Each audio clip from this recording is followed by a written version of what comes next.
Okay, so this is just to sort of address my first video, which is a hot mess, but I'm going to leave it there because, well, that's how I felt that morning, and might as well just be straight up about it and, showcase just like what kind of ridiculous mania I'm prone to at times. Can be now after all the stuff I've been through. Like I said, I kind of had run in with some Nazis in town, and since then, after very protracted legal battle and everything else, and having people try to attack me, and being the victim of something like gang stalking and all of this sort of stuff, fun stuff, even being denied access to medical care in Canada where it's universal, till I was able to fight it off in the courts anyway, or in the tribunals. Um, it's crazy. Like I've had people try to fight me, on the street, random strangers I never even met. So I've been through the ringer, and I'm not always best anymore at kindly comportment or perfect sort of p's and q's mannerisms, things like this. I don't really look, what I went through was not conducive to that kind of approach anymore. I probably seem probably pretty uneducated by the look of the first video, but be sure I do have a degree in university and the better part of a second degree, and all my experience at work has been mostly professional work. I go into some of this in the past videos, but yeah, look, I've been properly radicalized, and I'm living like I don't know, some Jewish person hid out somewhere in some hidey hole, and it's been like that for the better part of a decade, and for good reason. So I don't know much about living a free life anymore. I was a pretty freewheeling, fun-loving guy for a long time. It's not like that anymore. I don't really know how to pick up and start again. So I've been running something like a diary of the doomed or something like that for probably, oh, I don't know, like for a while. I have my Facebook page. It's all about sort of anti-fascism and stuff like that. So what, well, I don't know what to do right now. Let's talk about. Okay, it's just that we actually put some content here.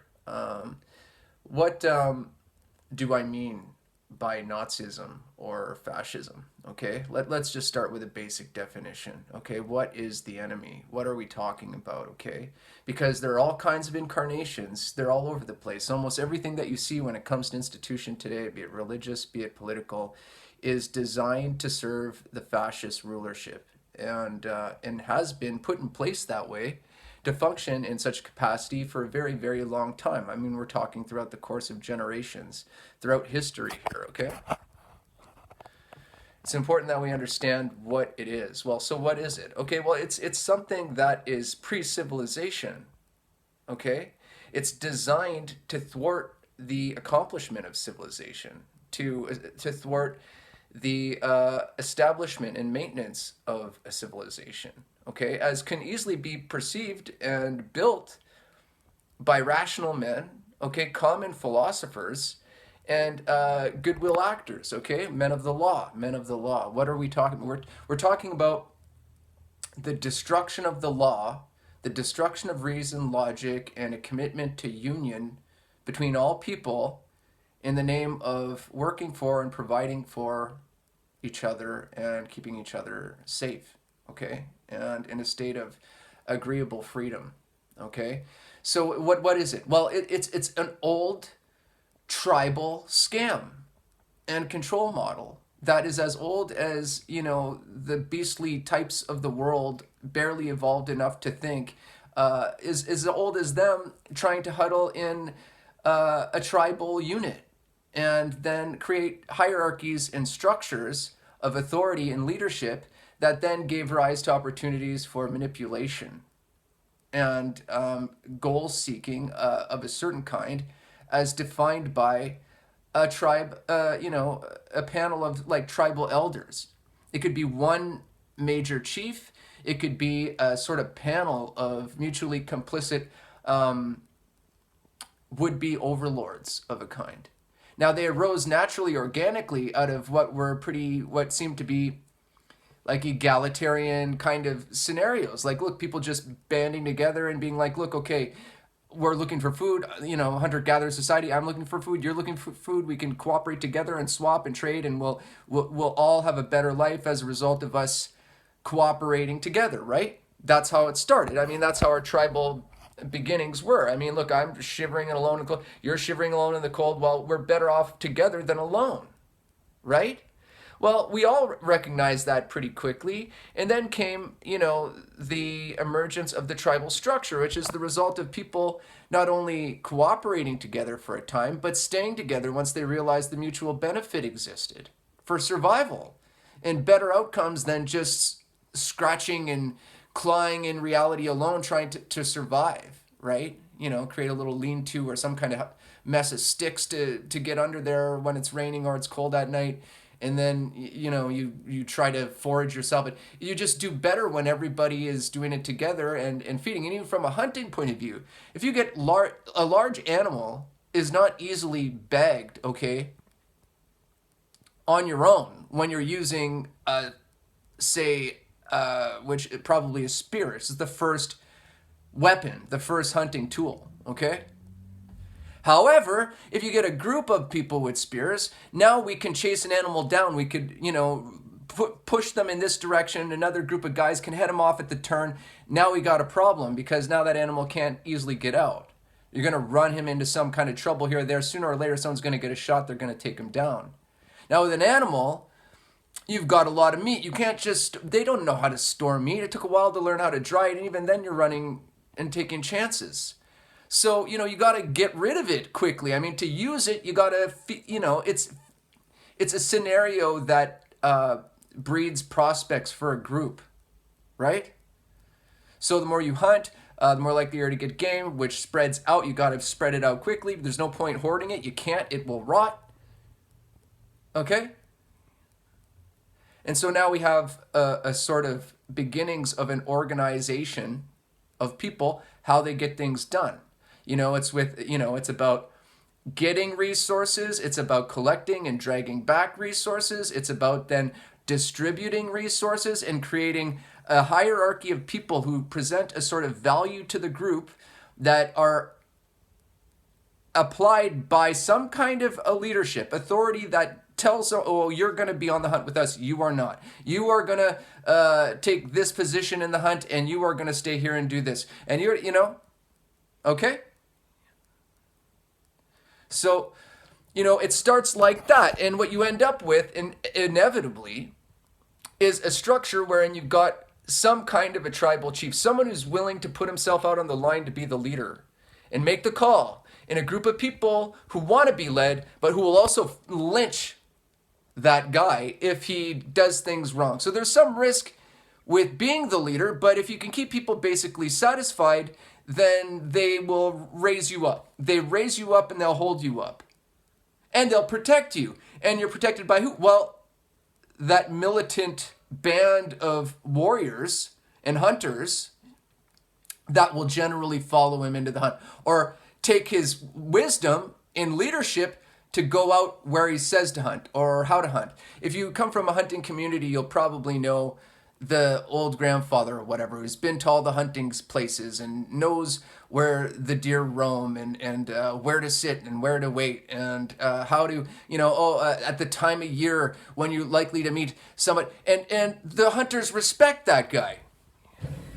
They respect him because he's teaching them how to succeed at life and get good at what they want to get good at, which is, get the prize. Okay? And become the next generation of people who have a clue, Now you can tell the next guy. Now you have respect between the dudes that are maybe around. Now you can be the next guy that maybe they respect. They want to hear your stories about something very practical that could benefit their lives, okay? That's how it started. That's how it starts, okay? Or it could be even an agrarian society where someone's working the land, they're holding the land, they have a plan for the land, they have knowledge about how to sow seed, how to harvest, this, that, whatever. They know, and they can lead other people to do the same in a reliable way. And they all get fed. What develops is a rulership, some kind of a lead, tribal elder, something like a chieftain, sort of shit, or something like this. It's a tribal structure, and then you end up with usually before anything else, before even the intelligence came along for the deceptive part, the religious part, okay, which is based on lies, as well as any truth that may be self-evident to people. Those truths included, because you can't ignore them. People will not believe you if you try to ignore the truth. The truth included, the priesthood or the shamans or whatever have to include lies. Why? To override the truth in people's rational logical judgment as they may pertain to the truth in ways that will threaten the tribal leadership. Okay? So this is old, but first comes the militant defense. The militant defense. And that will usually be the hunters and the warriors, and you fuck with the chieftain or the leadership, here comes the fucking heat. Here comes the warring pressure. You can't really do that. So there's a system of oppression. Oppression in the face of challenge or inconvenient questions, or you're not fucking going, like, this is old. They will kill you. They'll just kill you and drag you off somewhere and then leave you somewhere to die.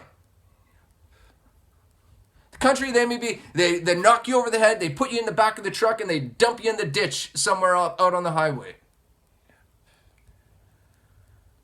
Okay? So, what we're talking about is this structure, this tribal structure. Well, what does it mean? So you have the leadership, and then you have the militant oppressors, okay? They're also, they look like your defenders, and they might be sometimes, okay? Then you have what is the soft front to that oppression, which is the lies.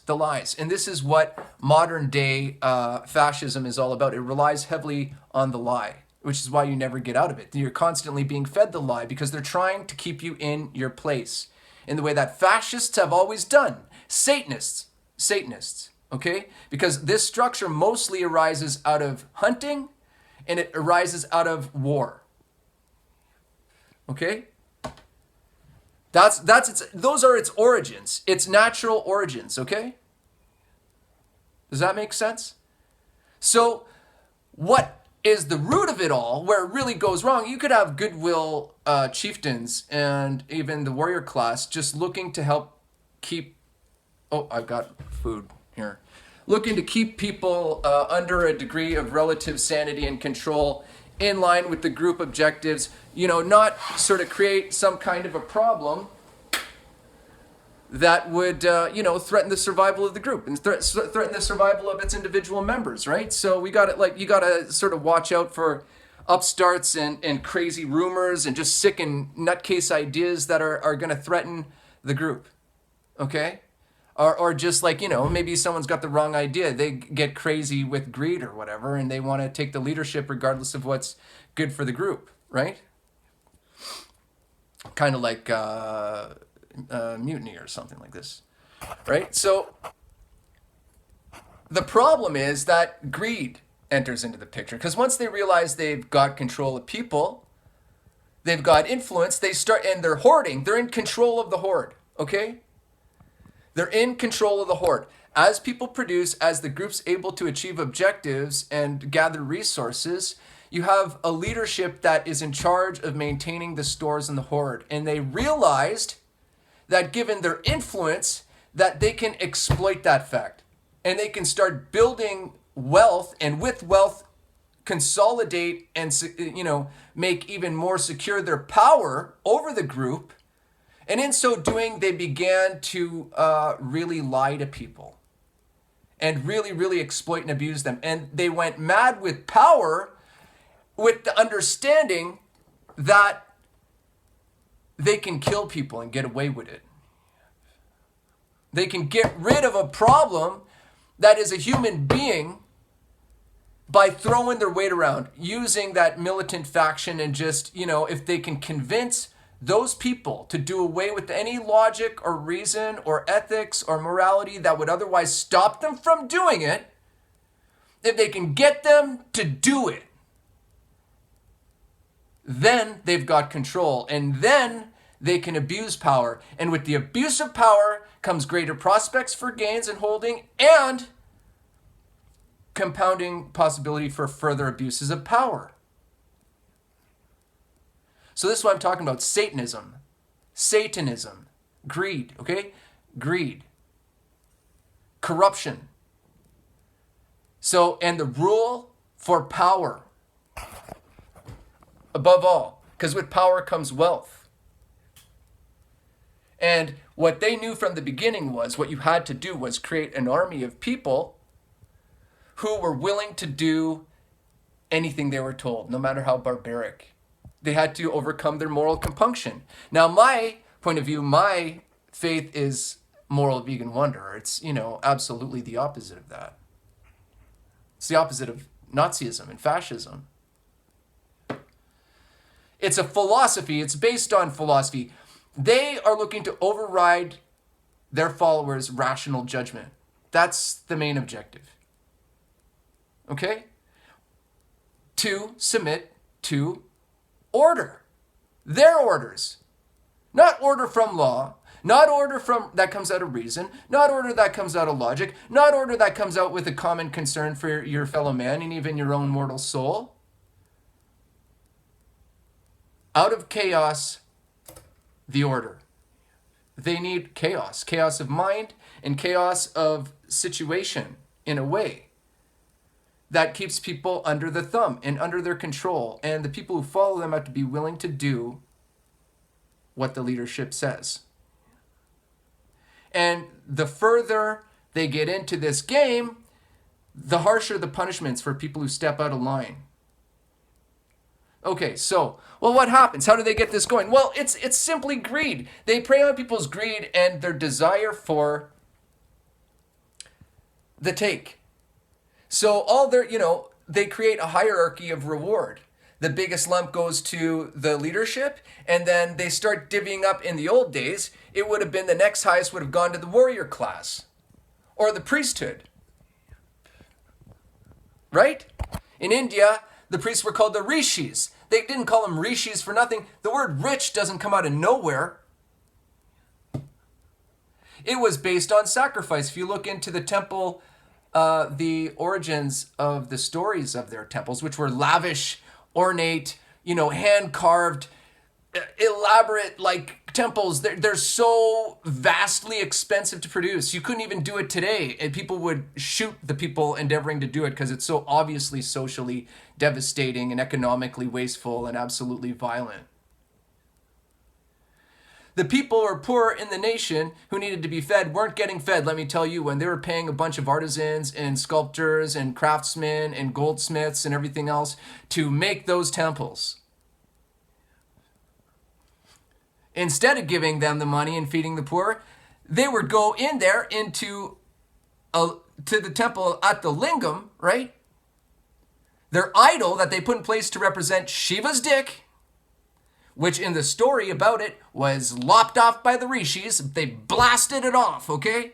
He was a Digambara walking around nude, taken up by bliss and wonder as God walking the earth. They saw him, he's like, oh, who are these creeps? He'd go ahead and cover himself up because he knew they were sick. And then they blasted his cock off, okay? And then they had to quell it because it was starting a fire. It was going to consume the land, right? This horrible crime. It was going to send the world to hell, this crime. And then they just summoned a goddess, and that yoni quelled the fire, and the temple was the yoni, basically, in where they kept the lingam.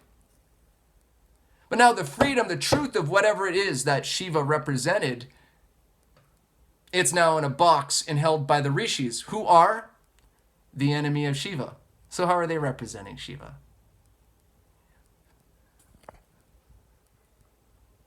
Okay, the lie. It's shown to be the lie. And as is the case in many religions. Same thing with Judaism. It shows you that it's the lie. They're not telling you that the temple system's the right answer. If you read those books, they're so sure that you're a brainwashed idiot, they know you'll still follow, even though they're telling you that they're doing it to you. So, in that tribal system, fascism, okay, Satanism, there's this hierarchy of reward, and they start paying people off. They want more. Look, do you want the nice teepee? Do you want the woman? Do you want the extra this and that? You want a little bit extra this? There were some tribes that did that, some that did not. Some had an egalitarian structure. Everyone's kind of the same. Equality-based structure. Equality. And they would argue that this other one is more egalitarian in that the rewards are commensurate to the contribution. But it's not so much how much, it's the selected role that you play and its value to the leadership and the scam they're running. The power game. So, okay, they then use the soft front of shamanism and priesthood that lie to you. It's not their job to tell you the truth. It's their job to take the truth as far as it could make sense to you and then break it, tweak it to a lie that they can control. To get you to do things that logically, morally, you would never do, nor should you ever do. Namely, kill your brother. What's it gonna take for you to kill your brother?